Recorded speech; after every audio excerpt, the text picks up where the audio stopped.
In an effort to strengthen security, the foreign ministers of Burkina Faso, Mali and Niger have endorsed plans to create a confederation of the three West African countries.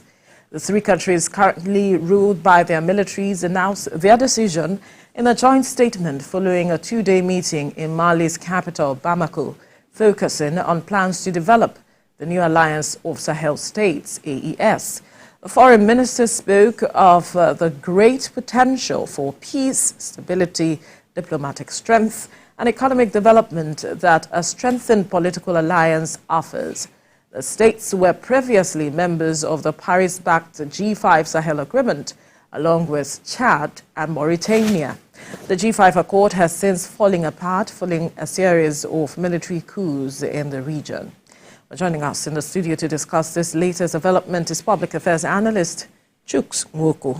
Chooks, it's good to see you. Thank you for having me. Good morning. Good morning. Right. Now, looking at this confederation, is that really what these three countries need? Pulling out of the G5 Sahel and trying to form a confederation, so to speak. How do you visualize this? Look, they are human beings, you know, they are nations. They have right to form whatever alliance that they want to form. I actually salute their courage. I adore my cap for them. You know, I think that you people also need to be applauded for this platform, because such topics, you know, will help our leaders if they have the humility to listen to views and gather them and collect them as data or whatever. I respect those men. I said here on this very season, in this studio, that leadership is about courage. You know, it's about courage. And our military men, whether they're in Nigeria or they participated in ECOWAS, whether they're in Egypt or in Ghana, in Sahel, you know, they have always demonstrated courage when they need, when the times demands for it, you know, politically and otherwise. So I respect them. I'm delighted.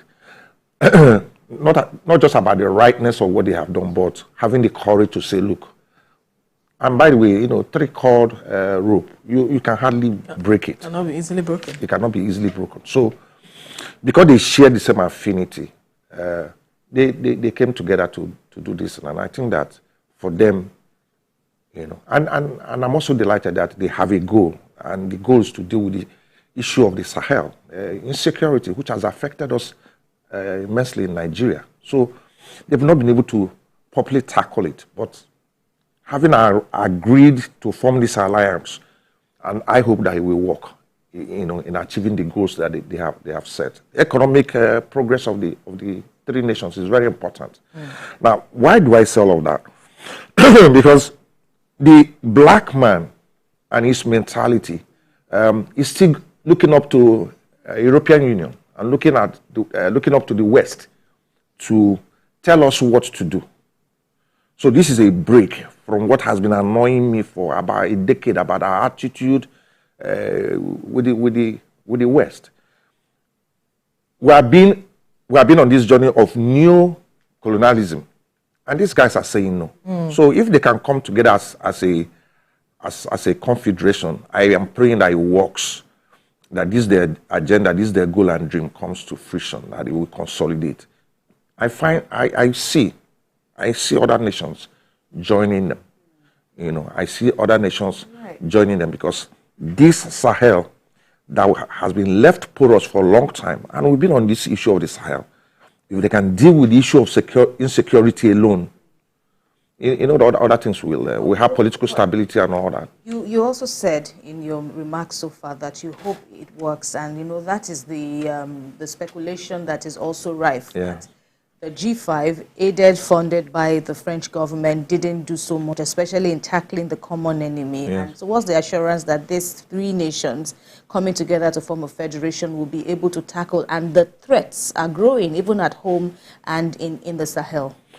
If you remember, they moved, they're not just three nations now, they're looking up to China, and they moved their attention from the West, from France to Russia and to China. So alliances, don't forget that China has, in the long past now, form, alliances there and all that within their own region. So this is not something that is big. I think that ECOWAS has not lived up to its billing. So if these three nations can show example, like I said, I pray, because I wasn't in the meeting. I don't know how consolidated they are and all that. So it's the prayer of everyone who like me is delighted at what they have done, to believe that it will work. But don't forget that they're also going to, talk to other nations like Russia, because and China that to was support them. Going to be my next question, because there's been conversations around the Wagner Group. We saw they are showing in Niger, so to speak. Right? Yes, and so there has been conversations that by the West that the Wagner Group, Russia, are the ones that are influencing these decisions by these three countries to say that they want to pull out of the G5 group and form this alliance. They are not even still doing this on their own. They are still going to have some level of alliance. Exactly. And it's not a closed-door alliance anyway. So I believe that it will work. I trust that it will work. I pray that it will work. Other nations, when they find that organization a viable place to go to.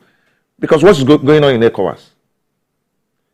The last time there was a coup in Niger, there was all kinds of threats and all that. It didn't come to pass. You don't become a toothless bulldog in the presence of nations that are trying to salvage what they have from the West.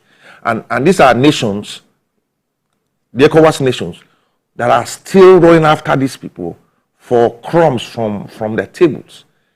So we should encourage them. I am delighted, and I pray that insecurity is tackled in that region. And once it happens, Nigeria can have peace. We have not had peace for a very long time. Because that porous Sahel is where the action is. Right. Our people are even traveling on that route to Libya and to the Mediterranean and dying. So that insecurity will cover all of those things. And I believe they will be able to, form a very economic base in that place. And that's what is important. And there will be political stability. This idea of running to France and running to Britain and running to wherever it is. They're still running somewhere. They're still going to run to Russia. But it will be a change of destination. There will be a change of destination. There will be a different mentality. Russia will help develop the infrastructure and develop the resources of the place. And how are you so sure that it will be a departure from what? Oh, it has to be, because the Russian state knows better. The Russian state knows better that they need also the people in Africa to develop their economy for their own benefit. Having learned what happened to the West and what has happened between the West and the African nations, we have been kept down. And you think Russia is happy? Putin is happy about it? Putin has single-handedly, rightly or wrongly, stood against these people. So it's more about how these countries can negotiate their own stance with this country. Well, that's what they are doing. They are at the bottom of this. You think this fresh alliance that they are pursuing is on their terms? Will be on their terms? It has to be, because you see, they have a common affinity. They are military guys. Do you understand? These three nations, Mali, Burkina Faso, and Niger, they are young men, Nigerians who are Africans who are in uniform, who have come to power, and they are putting pressure on them to return to this thing that I don't understand. And I don't have a problem. What don't you understand? Democracy? I understand democracy. Okay. But you see, the way it's practiced in Africa is the major problem. Like we have here, what is the problem with our democracy? Democracy is a good system of government. What is the problem? Every table that you have seen around, your own table is a very unique table. Every table that you find around your house has four legs. Right. Every chair you have in your house, regular chairs, they have 4 legs. Democracy has 4 legs. Political party politics, INEC, judiciary, and the electorate. Political party politics have destroyed the democracy in Africa. And you are selling form for 100 million naira. And you are telling me the other time I came here that you're looking for money. Where is all the money that all those people paid to buy form? We don't have Africa anymore because of democracy. Because of the kind of democracy that we are practicing. In other climes, citizens contribute money to support candidates. And you see what is happening with the Republicans. People are dropping off the campaign because they have no funds. So these guys are trying to show us, then you are trying to stampede them because you're going to give us money or you will punish us if we don't return to democracy. We have been here before they came here. We have been in this continent with this before these guys. Is the military any better? Look, they are courageous enough. I give you an example. We practice the siege geopolitical zone in Nigeria, which has worked so far since 1999 or thereabout. Do you understand? Who created it? I even heard somebody told me that it was the politicians, the civilians that created it. Who implemented it? It was Abacha. And it has worked so far. What has these politicians brought to the table? They are signing bills and collecting money from European Union and doing all this serpentine business that they think that God will not expose. Look, let's encourage our African brothers. If they do well, they will become a new model. Nothing is static. Nothing is static. Let's encourage them when they are ready to hand over, if they want to hand over to democracy. But what I'm saying is that these guys, these white people with this white mentality that come here because they understand the black mass mentality that we must buy into everything that they bring here. They're talking about climate change. We must buy into it. By the way, they brought Christianity, they brought education, they changed the way we dress, they changed the way we speak, they changed the way we look, and all of that. Thank God we bought into all those things. But there's an end to everything. It's not everything. Look at our streets. They turn our children into another thing. Our style of living has completely been eroded. And you're criticizing these guys. Why? What is wrong with us?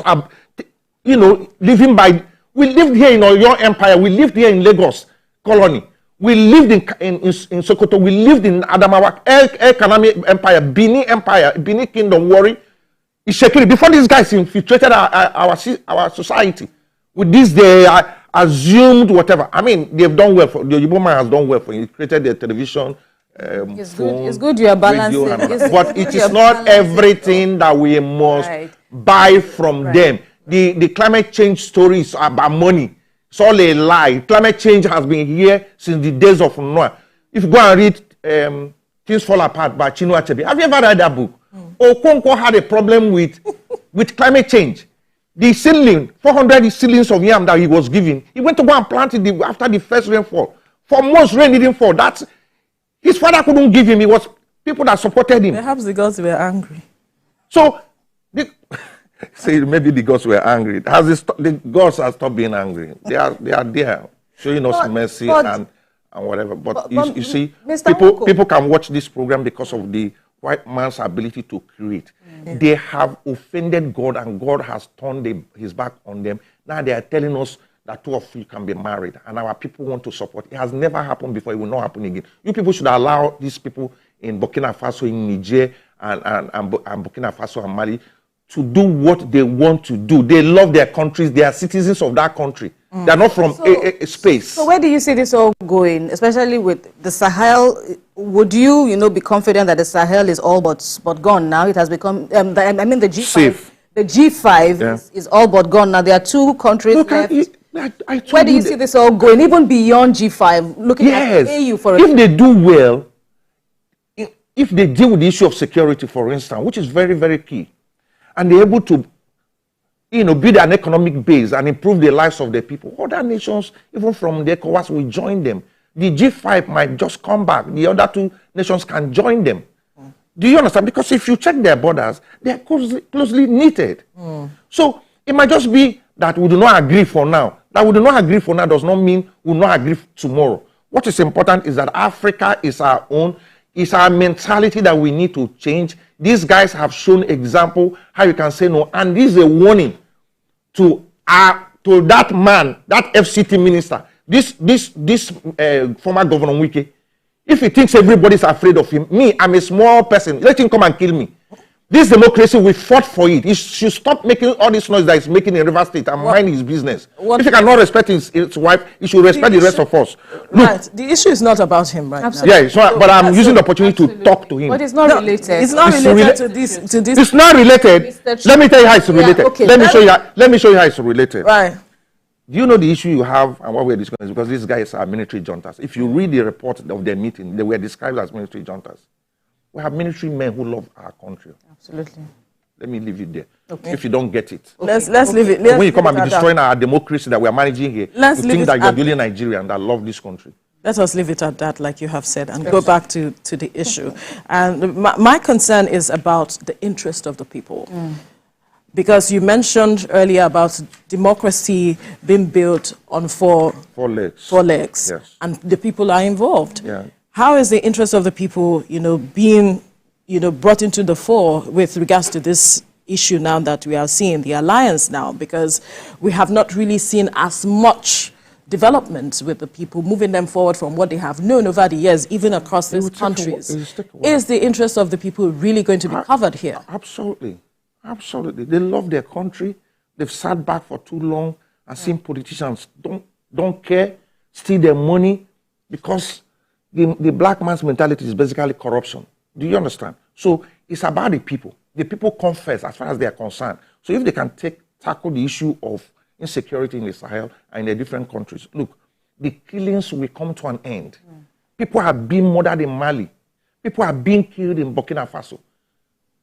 Do you understand what I'm saying? So it is all about the people. As far as they are concerned, the people come first. That's why in their agenda and their goals, the first one is tackling of insecurity, then the economy, and then development. So it is the people that come first. In their minds, it's the people that come first.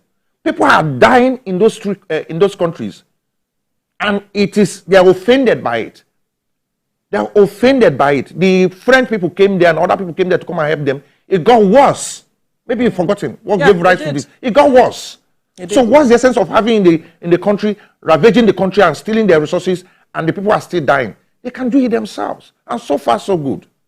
But do you see this also as a subtle warning to ECOWAS, because these three countries in question are also united somehow with the coups that have taken place in their respective countries? And of course, you are following the development with ECOWAS saying that if they don't, go back, restore democracy in these countries, they would be forced to also, do some form of military intervention. But then these countries have said any form of foreign interference, of course, doesn't it appear to you like a veiled threat also to Africa, to other countries? You know that me and you particularly, we have dealt with that issue. This issue, yes. I was saying that there's a third alternative. Third alternative does not allow you to start threatening anybody, even if it's your child. You probably won't listen to you. Even in your capacity as a bloc. Yes. So what they were supposed to do, they did last. Engage these guys because they are citizens of those countries. There's something that gave rise to it. We're not used to democracy. Now that we are practicing it, we're not even practicing it the way we should practice. So that threat. Now, I have already said today that who says that one or two countries or more from ECOWAS will not join them if they see them do well? It's about doing well. It's about national interest for these countries.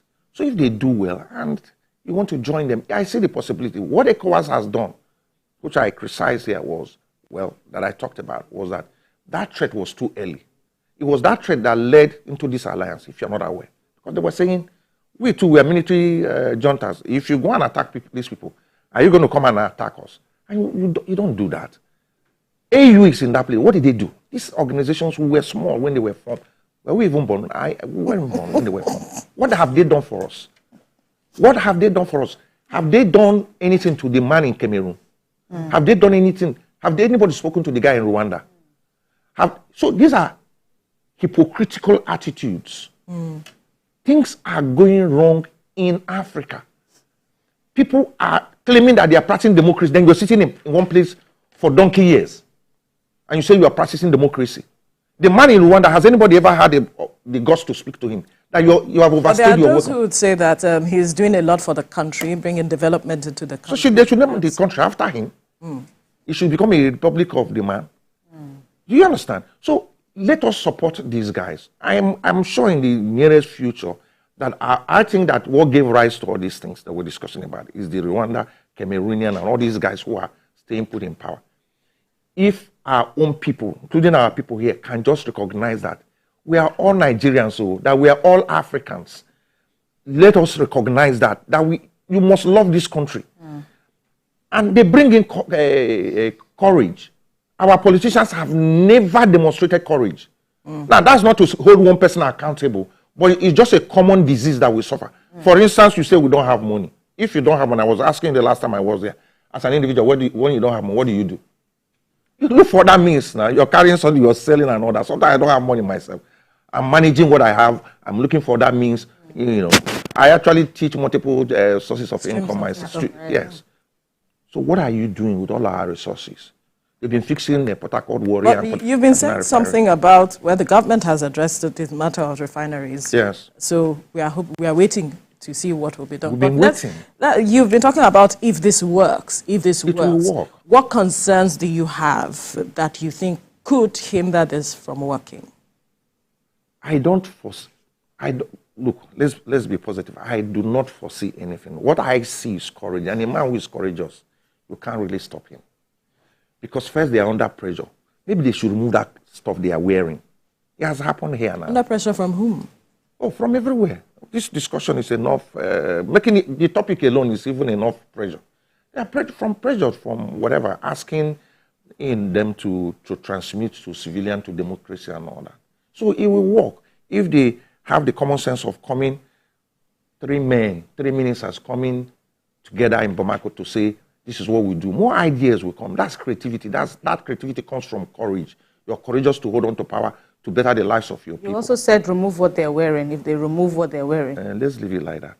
No, explain, because some people... No, but we had a president here, one smart military president, who eventually became a president.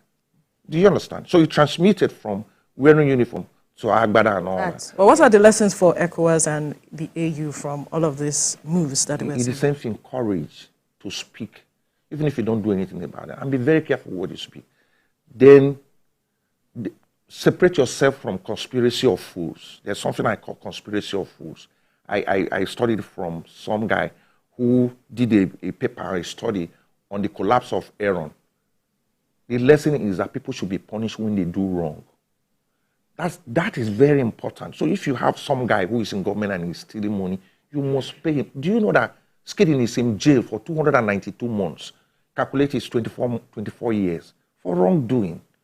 When you betray your people and you're caught as a central bank governor or as a prime minister or as a whatever, and you're not sanctioned and sent to jail, that's the lesson ECOWAS should be pushing. This man you have overstayed, you got to go.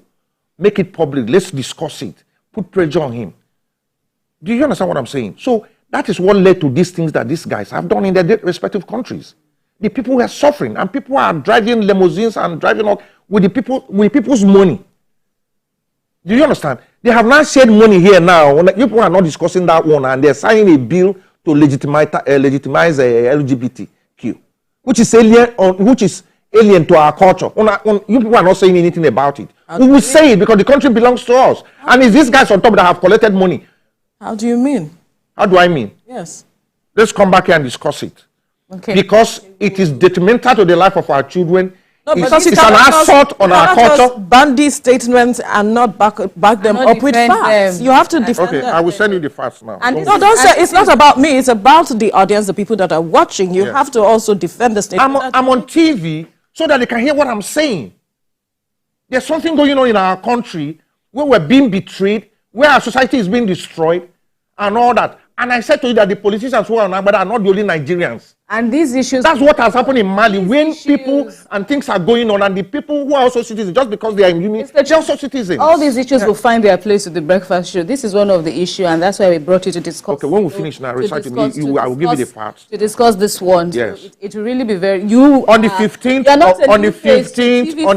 of November, a document was signed by government officials and European Union. I will send it to you. Right. All right. Since you don't know about it. All right. But those people in National Rock and in National Assembly, they know what we didn't know about anything. That is also a misinterpretation. The issue we brought you here to talk about is about the matter of Mali, Burkina Faso, and Niger. Yes. So you saying we are not talking about it does not mean that that conversation may not have held. Absolutely. So you cannot just assume that we do not have that conversation, or we do not speak to issues that are in the interest of Nigerians. So what I've said is that Bamako, Burkina Faso, Niger, and Mali, that the people that are leading those countries, that they are citizens of those countries, that in our own place here, we have a theory, what I call a theory of conspiracy of fools. That what we make them do that thing is because these people who are in Agbadas and who are politicians, they get careless to a point where other segment of society will say this is not acceptable. And it's for our own good that I'm saying it. That we should learn a lesson. It's not just criticizing those guys there, but what led to them taking over taking over government in that place. That's the key and the lesson that we must learn. We should not sit cozy that everything is okay here. Because we fought hard for this democracy. Don't throw it away. Absolutely. Don't throw it away. And that's Ask why, these guys in Niger what led to them. And that is why we always have conversations around issues that affect Nigerians to put pressure on government to do what is necessary as at when due. Right. So it's not like we are closing our eyes to those issues. Okay. Right, Kemi. All right. I just wanted to also, confirm what you base your confidence on, because there's the issue of people have also said it's not enough for you to still on the issue of the terrorists, of combating terrorism in the Sahel and even in the national, in their national domain. So what is the assurance that, or where do you stand even in the debates that military is not the only solution? There is also the issue of, social development of the regions, of the people, what the people will be better for. I know you've dipped in and out of that issue, but what about that? Are the people of, Mali, Niger and the likes, are they the better for it with the military now in charge? I think so. This is the best next alternative for them, because you're not going to go and bring aliens or Americans or French people to come and begin to rule the people. What the problem in Africa is I told you already, I'll keep repeating it, is the black man's mentality, the African man's mentality, corruption. Do you understand? Now, corruption includes when these people come here to sell us an idea and we cannot investigate it, like the climate change theory or issue. Do you understand? That's just an example. So if you take our money that you get from our resources and develop the economy without taking it to France and to America and to United Kingdom. Is the military immune from corruption? Sorry? Is the military there? No, they are not immune. They are not immune. But you see, now these guys that have fought with French, the French people, are they going to be taking, what is it called? Their resources back to French. Maybe they'll be taking it to France. Recall, maybe they'll be taking it to what happened. There were persons who were Russia as being relatives of the president that were. No, but they are Africans. I told you that the black man's mentality, the African so man's. It's still black. They're still black. Absolutely. But you see, the advantage they have had is that they are the ones who bring gun to your neck. You don't understand. That's the language they understand. That people understand. Let's take it step by step. When they went to Niger Republic, what did they do? They took the man. Shebi is a president. Why didn't they fight back? Why didn't they fight back? So best behavior is important. Here, best behavior by our politicians is also important. That's what I'm saying. You give people gun and you are misbehaving in their presence. So if an armed robber comes to my house, I should slap him. I will talk with him. I will deploy wisdom. I will deploy prayer. I will deploy third alternative. I will negotiate with him. This country does not, this nation does not belong only to politicians. The democracy we enjoy today, we fought for it. I was young, but I participated. Look, let's preserve it. Let's do away with this black man mentality. It's not every time you come here, they come and supervise our elections. Then you have our people running around them to get their verdict. Then when they have gone, they bring money. You think they're idiots? They are white people. They believe they are smarter than us. So they give you banana. To catch monkey, you give him banana. So after a while, they bring documents for you to sign. You haven't even read what is in the document because the dollar is so attractive. They force you to sign it. When you are seeing dollar like this, they didn't force you. There's nothing as forceful as dollar to our politicians. Because after every election, they are planning for the next election. Lim Kuan Yew didn't tell you that. Is he a science subject? You just carry his book and you read it. Lim Kuan Yew told you that after every election, an average politician start getting ready for the next election. So they know this white man. They believe they are smarter. They are not smarter than I am, because me, I will argue with them, I will quarrel with them, and all the other things that I will do that I will not tell you. But they believe that we know these guys, these Africans. They like money. They know us. We need to know them and say to them, "Thank you for what you've done so far. You brought You brought technology, you brought education, but enough of all these things that you're coming here to stay in your country. Go to most of their cities is stinking because those cities have been around for 200 and something. Those cities are stinking. They come here. What are you looking for here? They go to seats of power and all that. I remember one man, the former prime minister from Great Britain, that always, when Jonathan was president, he always in Aso Rock. I used to ask myself, what is this man they find here? They don't have money. If you want to know what I'm saying, to go to them. How much money do they have? But still, they are able to. Do you know how much the United States indebted to? As I speak to you today, 403-point-something trillion dollars. They're indebted to the United Nations. But when it happened anywhere in Ukraine, they're donating money. They act like they are rich. But we take our own to them, selling our properties to go and live in that place. We'll leave the conversation here now. Let's leave it and we'll come back to it. Public Affairs Analyst Chuks Nwoko, thank you for your time. Thank you for having me. Right.